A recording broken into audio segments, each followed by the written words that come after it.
We are back. We are back.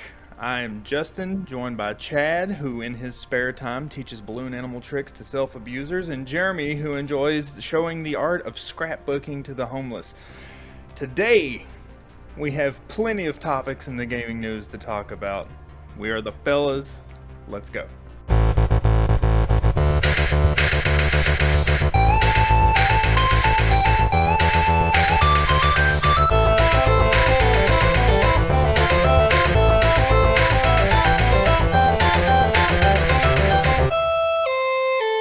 All right, coming up first in the gaming news. Did you guys hear that the Hogwarts Legacy designer quit the studio following a YouTube controversy? He tweeted out that he has made the decision to part ways with Avalanche Software, and he has nothing but good things to say about the game coming up and the development team at Warner Bros. Games. And second of all, he will be releasing a YouTube video very soon on his channel about everything that went on. Now, I don't know about you guys, but I'm seriously hoping this doesn't really affect anything in the gaming community itself. Fingers crossed, right? Yeah, fingers crossed. I'm really looking forward to the game. So if it stops production, halts production, I'm gonna be a little upset because it's a free roam, make your own story in the Harry Potter world. If you're a fan, if anybody out there watching the video is a fan, then you like games, or hell, if you don't like games, it's got to be something that you're looking forward to. And if something as petty as his own personal accounts is going to screw the whole job, then yeah, that's just a little bit ridiculous. And plus, something else to add to that, from to my understanding, the game's supposed to take place in the 1800s. So this is 1800s Hogwarts. So that's something I'm looking forward to. Yeah, it's going to be your own story, your own path. I don't know who the hell is even going to actually be in it. Even if it's Kid Dumbledore, is Hagrid a baby? Kid who Dumbledore. knows? I want to see that. Yeah, like baby cousin It, if he's a baby. Just a little baby cousin It. He's just a big old hairy bastard. If they do it, what I would like to see, if they go through with everything and it's as open world as it should be, then in my opinion, you should get the full experience. You should be able to go down to the different shops and buy your supplies and do every single year like you would in the movie. I want to go to Diagon Alley. That's what I want to do. Yeah, how cool would that be? Just being able to be able to be in the Quidditch matches and actually compete and stuff, and then go to the Quidditch World Cup and shit like that, dude. That would be so cool. The Phoenix, because that's a tradition that they did where you do the trials and shit like that. Mm-hmm. If you were able to do that, that would be really fucking cool. So here's a question. I wonder if they're going to make it to where you could choose your path to be a good witch or a bad witch. Is that what they're doing? Yeah, it's all decision based from what I've read. Okay. That's really cool too, because I mean, they're not just gonna mainline it to be, oh, you have to be this straight shooter Hufflepuff kind of guy. You can be whatever you want, and I like that. Yeah, he was the lead designer. Yeah. So now that could have just been something, a throwaway kind of thing where it's just like, well, we could easily replace this gentleman, but usually games tend to suffer when the lead designers leave. And it's usually just because, it's hard to find that replacement. There's a dime a dozen people that actually do that job, but to do it on the same level of someone else, it's an art style, That's the way that I look at it. And, I'm hoping that this doesn't affect everything too much. I mean, on the flip side, there's a possibility that this lead designer is gone. It leaves room for somebody to either be hired or for them to move up, and maybe they're a bigger Harry Potter fan. Maybe they'll stick more to the lore. Maybe it's an improvement. Maybe, and I wouldn't be opposed to that. We need someone that has rich roots with the lore. We just want the game. That's right, 100%. It was 2021, now we gotta wait till 2022. I can't keep doing this stuff, man. Holy shit, a whole year? I didn't know that. It got pushed back again. What the fuck? Yeah, it's a whole year. But in all fairness, I'm kind of okay with it considering I haven't been able to snag a PS5. Where are they at? The PS5s? I don't know. Your guess is as good as mine, Jeremy, but I guarantee that there's a man that does know. And if he doesn't know right now, he's gonna know. That's right. I'm talking about Commander-in-Chief, Mr. Biden. loves kids jumping on his lap. I love kids jumping on my lap. And not only that, he loves what we love, because this man is launching an investigation into the component shortage, the same shortage that is giving us less and less PS5s and Xbox Series X's. And to get hot, I got hairy legs. So basically, there's a component shortage, and that's the main reason why we can't get so many. It's not because people from other countries are coughing on the PS5s and they've got COVID and nobody's wanting to ship them overseas.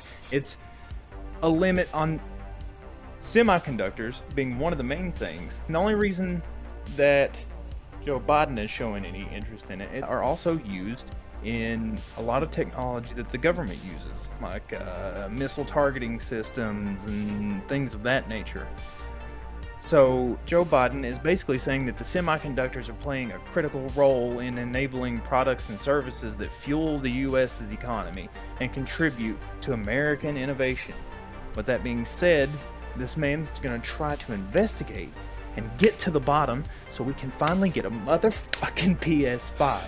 And by the way, you know, I sit on the stand. So he might be our savior, boys. He might be the reincarnation of Kenneth Copeland. But in a sense, Biden's blowing away the COVID just like Kenneth did it. Big boss He man most definitely Biden. is. Yeah. If you know, you know.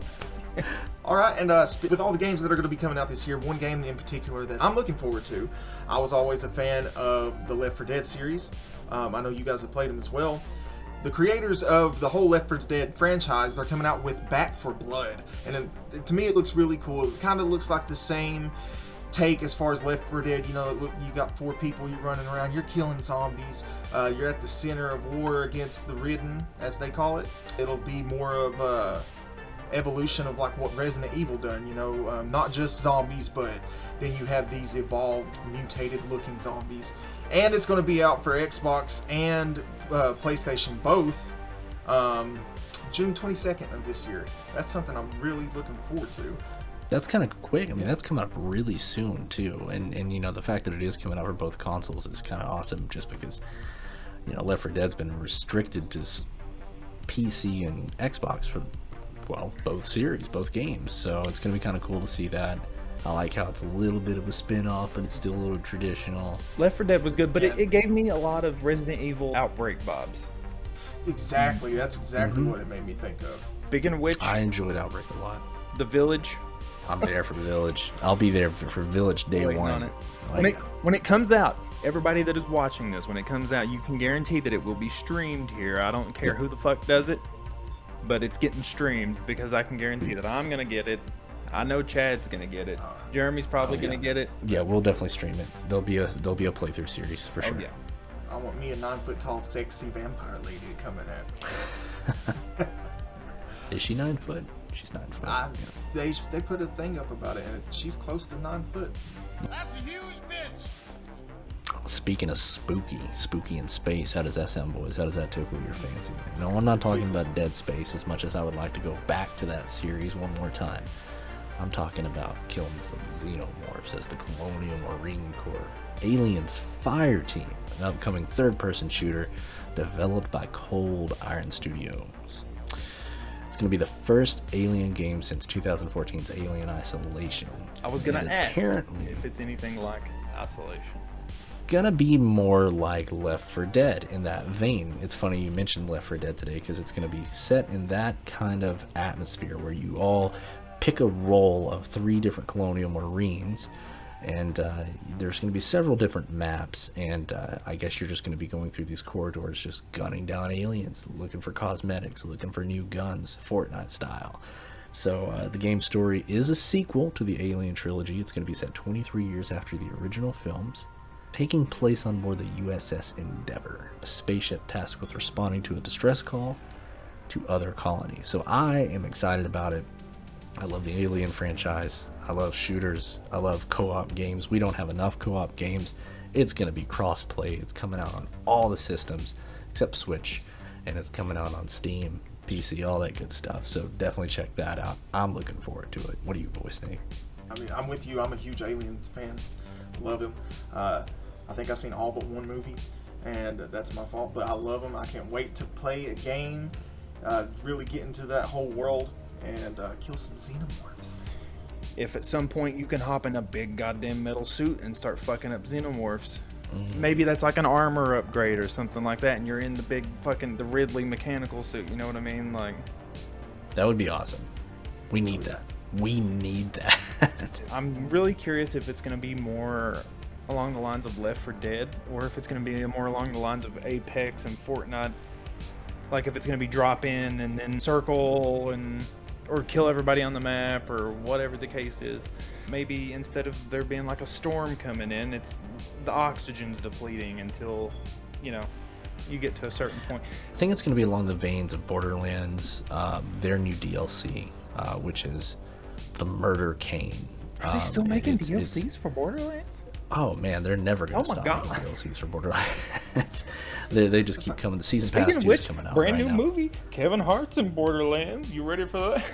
Oh god, that hurts my soul. Oh. At least they didn't put him in an Alien movie.